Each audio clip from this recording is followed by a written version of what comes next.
Telugu Desam party ప్రభుత్వము ఏర్పాటు చేసుకొని 4 నెలలు అయింది. ఇప్పటికి అంటే 100 రోజులు దాటిపోయింది. ఈ 100 రోజుల్లో ప్రజలందరూ కూడా ఏం గమనిస్తూ ఉన్నారంటే, పరిపాలన అంటే 100 రోజుల పరిపాలన ఏ విధంగా ఉంది అంటే, ఎక్కడే కానీ ఆ ఫీల్ గుడ్ అంటే ఉత్సాహంగా మొట్టమొదటి ఒక 100 రోజులు ప్రజలందరూ కూడా సంతోషంగా ఉత్సాహంగా ఉండే పరిస్థితి ఏమాత్రం కనపడడం లేదు. కానీ నిజం చెప్పాలంటే 3 నెలలు చాలా త్వరగా సమయము ఒక గవర్నమెంటు పరిపాలన ఎట్లా చేస్తుంది ప్రభుత్వం అని చెప్పి ఒక జడ్జిమెంట్ చేసేదానికి. కానీ 3 నెలల సమయంలో ఏం సాధించినారని చూస్తే మాత్రము ఇంచుమించు ఎట్లయితే ప్రజలలో ఒక నెగటివ్ ఫీలింగ్, చాలా నిరుత్సాహంగా, చాలా బాధాకరంతో, స్తబ్దతతో ఎన్నికలు వచ్చిన సమయంలో 5 సంవత్సరాల తర్వాత లాస్ట్ 100 సంవత్సరాలు ఏదైతే యాంటీ ఇన్కంబెన్సీ మన రూలింగ్ పార్టీకి ఉంటుందో అటువంటి ఫీలింగ్ ఈరోజు కనపడతా ఉంది. ఇంతవరకు అసలు ఆశ్చర్యం, 4 నెలలైనా కూడా బడ్జెట్ ప్రవేశపెట్టలేదు. అంటే ఏది జరిగినా కూడా గత ప్రభుత్వం.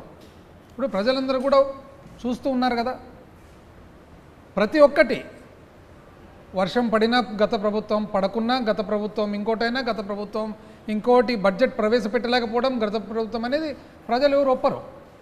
ఇప్పుడు ప్రభుత్వాలు మారేటప్పుడు 5 సంవత్సరాల తర్వాత ప్లస్సో మైనస్సో ఏదో ఒకటి పరిపాలన కొద్ది జరుగుతుంటుంది. కానీ ఈ విధంగా 4 నెలలైనా కూడా బడ్జెట్ కూడా ప్రవేశపెట్టలేని పరిస్థితి అనేది ఎక్కడుండదు. పైగా ప్రజలు లేకపోతే ఎంతో ఆశతో చూస్తూ ఉన్నారనమాట సూపర్ 6 ఎక్కడ అని. ఎక్కడ పోయినా కూడా ఏ రోజు ఫోన్ ఓపెన్ చేసిన వెంటనే నీకు 15, నీకు 15, నీకు 15, నీకు 18. ఇది వివిధ వ్యక్తులందరూ చెప్పినటువన్నీ కూడా మెసేజెస్. ఇంటింటికి తిరిగి ప్యాంప్లెట్లు పట్టుకొని సంతకాలు పెట్టి ఏదో పట్టభద్రులకు సర్టిఫికెట్గా తెచ్చినట్లు సర్టిఫికెట్లు కూడా అందజేసినారనమాట.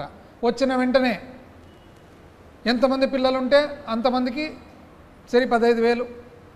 మహిళలకేమో 19 ఏళ్ళు దాటుతానే 18 ఏళ్ళు దాటుతానే నెలకు 1,500 అంటే సంవత్సరానికి 18,000.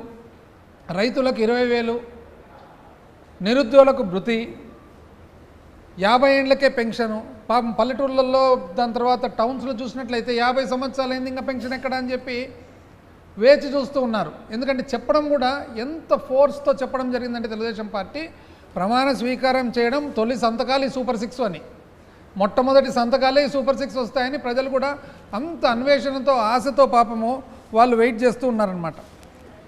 ఇక్కడ చూస్తేనేమో చాలా నెగటివ్ ఫీలింగ్తో ఏమి ఈ 3 నెలలు 100 సంవత్సరాలు దాటి 4 నెలలు ఏం గమనించామంటే, మొట్టమొదటి నెల 2 నెలలు 3 నెలలు విపరీతంగా కొట్లాటలు, ఊర్లో కొట్లాటలు. నిజం చెప్పాలంటే పార్టీల పరంగా ఎవరికో సామాన్య మానవునికి ఒక పార్టీని ఆదరించినంత మాత్రాన అన్యాయం అయితే జరగలేదు 2019 నుంచి 24. ఎందుకంటే ఏ సంక్షేమ ప్రోగ్రాం కూడా పార్టీలకు అతీతంగా జరిగింది.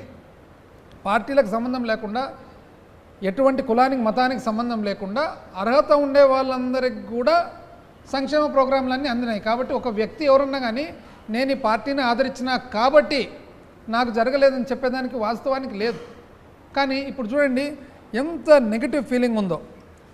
మరి ఈ నెగటివ్ ఫీలింగ్లో అడపా మేమేదో చాలా అభివృద్ధి చేసేవాళ్ళము, మాకు మాత్రమే అభివృద్ధి చేసేది, శాశ్వతమైన అభివృద్ధి చేసేది సాధ్యమవుతుంది అనేటట్లు పేపర్లు మళ్ళీ స్టార్ట్ అయింది.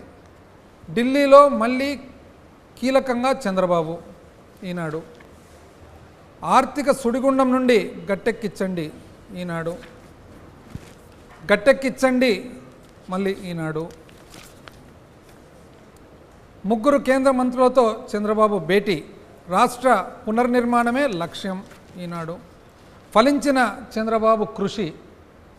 ఈనాడు నవంబర్ నుంచి పోలవరం పనులు, అందుకు అవసరమైన నిధులు ఇవ్వండి, కొత్త డయాఫ్రామ్ వాల్ను ఖరారు చేయండి, కేంద్ర జలశక్తి మంత్రి సిఆర్ పాటిల్కు ముఖ్యమంత్రి చంద్రబాబు వినతి.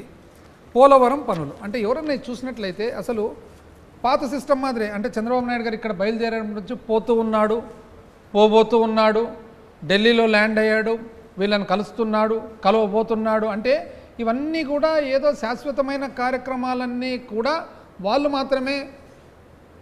మాత్రమే సాధ్యమవుతుంది అన్నట్లు ఒక సృష్టి. చూడండి, ఆంధ్రజ్యోతి ఆదుకోండి, 5 ఏళ్లలో ఏపీ అస్తవ్యస్తం, రాష్ట్రంలో ఆర్థిక సంక్షోభం,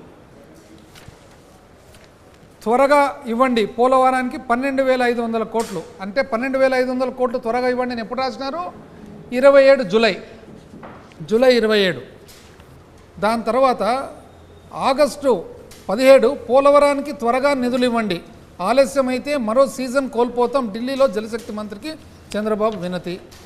పోలవరానికి త్వరగా నిధులు ఇవ్వండి. ఆంధ్రజ్యోతి మీదే బాధ్యత, రాష్ట్రంలో ఎయిర్పోర్ట్లను విస్తరిస్తాము. ఇది అంటే ఆంధ్రజ్యోతి. ఏ విధంగా పోలవరము యాక్చువల్గా ఇప్పుడే అసలు నిర్మాణం జరుగుతుందనేటట్లు ఒక సృష్టి, ప్రజలకు మెసేజ్. వాస్తవాలు ఏమనేది ఈరోజు నేను తెలియజేయాలనుకున్నాను ప్రజలందరికీ కూడా మీ ద్వారా. ఎందుకంటే ఎన్నో విషయాలలో వైఎస్ఆర్ కాంగ్రెస్ పార్టీ ప్రభుత్వము జగన్మోహన్ రెడ్డి గారి నాయకత్వంలో శాశ్వత అభివృద్ధి కార్యక్రమాలు సాధించడం జరిగింది.